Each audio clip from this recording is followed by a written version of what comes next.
पेश है हिंदी जबान में अपडेट। भारत का सन 1947 से ही कश्मीर के प्रति कॉलोनीवादी आचरण रहा है। जम्मू कश्मीर का कॉलोनीवादी अधिकरण उस समय आरंभ हो गया जब 27 अक्टूबर 1947 को भारतीय सशस्त्र बल अवैध रूप से श्रीनगर में उतर गए।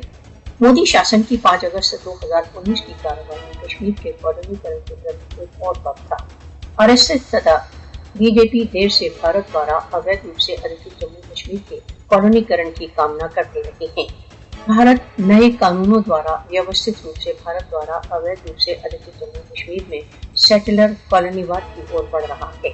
आर्टिकल 370 के बहिष्कार द्वारा मोदी ने गैर कश्मीरियों के लिए भारत द्वारा अवैध रूप से अधिकृत जम्मू कश्मीर में सेटल होने की बाधा समाप्त कर दी।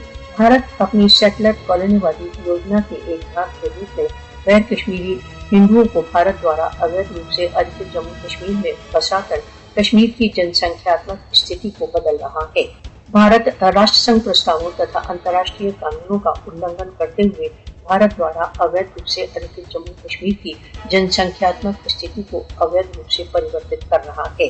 भारत द्वारा अवैध रूप से अधिकृत जम्मू कश्मीर में भारतीय कॉलोनीवादी कार्रवाइयां और राष्ट्र संघ के स्थापित प्रस्तावों के विरुद्ध हैं।